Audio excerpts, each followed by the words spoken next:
Assalamualaikum dan salam sejahtera. Anda bersama saya, Wan Zatil Amalina dalam Buletin Kedua. Tajuk utama hari ini, penguasaan sains dan teknologi di Malaysia. Sains dan teknologi amat penting dalam pembangunan negara di mana ia menjadi asas kehidupan manusia, apatah lagi pada abad ke-21 ini. Teknologi dan manusia berpisah tiada.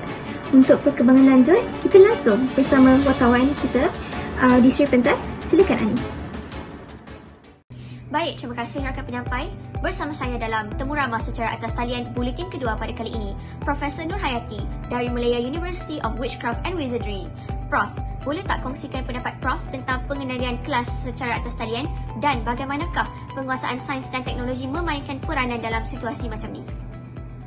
Yang kita ketahui, pandemik COVID-19 ini sememangnya menggalakkan kita menggunakan sains dan teknologi secara maksimal. Walaupun pandemik ini melanda, ia bukanlah penghalang untuk kita majukan sektor pendidikan. Jadi, saya mengambil pendekatan berkesan dengan menggunakan platform tertentu seperti Google Meet, Zoom Meeting dan Microsoft Teams untuk meneruskan aktiviti pengajaran. Ini sahaja cara yang saya ada untuk berhubung dengan pelajar-pelajar saya. Banyak kebaikan yang bakal kita peroleh melalui penguasaan sains dan teknologi pada abad ini. Antara kebaikannya memudahkan penyampaian pengajaran dan pembelajaran yang berkesan.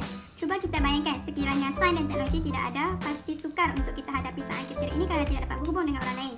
Selain itu, penguasaan sains dan teknologi membantu dalam pembangunan modal insan. Ini penting kerana ia selaras dengan penyediaan tenaga kerja pada masa akan datang.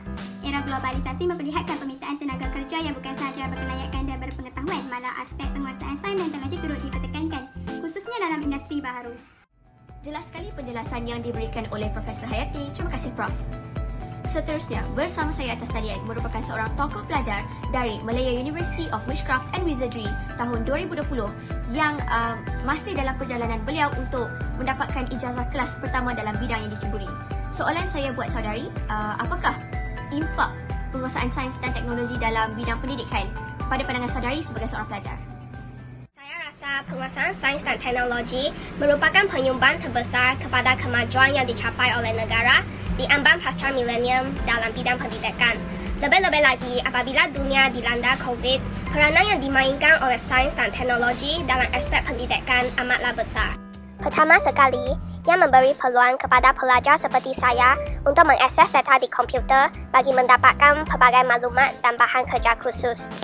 Meskipun pembelajaran tidak dapat diteruskan secara fizikal, dengan adanya teknologi, para guru dan pensyarah boleh memperbagaikan proses pembelajaran mereka dan tidak tertumpu pada teknik perkuliahan sahaja. Sebagai pelajar, saya amat berpuas hati dengan kewujudan ICT dalam melahirkan suasana pembelajaran yang aktif dan berkesan. Bukan itu sahaja, penggunaan teknologi juga memudahkan pelajar untuk berinteraksi antara satu sama lain dan melaksanakan perbincangan tugasan secara berkumpulan. That's enough yammering from you lot. Terima kasih Yunis. Semoga urusan saudari dalam mencapai cita-cita dipermudahkan. Kita akan teruskan sesi temu ramah secara atas talian dan kali ini bersama seorang pakar ekonomi, Encik Muhammad Hani Nur Akil, bagi mengukuhkan lagi pemahaman kita semua tentang impak penguasaan sains dan teknologi di Malaysia. Sebagai seorang pakar ekonomi, apakah pandangan Encik tentang penguasaan sains dan teknologi terutamanya dalam situasi ketir macam ni? Terima kasih saudari wartawan kerana sudi menemu ramah saya selaku wakil untuk bahagian ekonomi.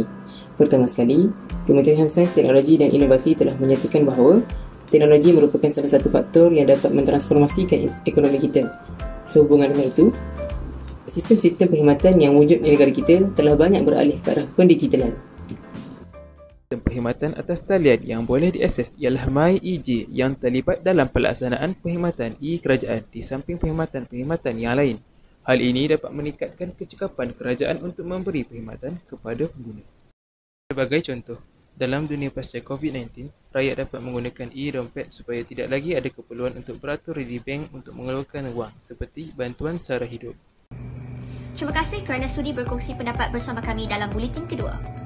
Menyedari bahawa sains dan teknologi merupakan asas penggerak untuk mencorakkan lanskip sosioekonomi negara, maka adalah penting ia diperkukuh dan diarus perdanakan ke setiap sektor dan peringkat dalam agenda pembangunan negara. Baiklah, itu sahaja setakat ini. Kembalikan kepada rakan penyampai. Silakan Amalina.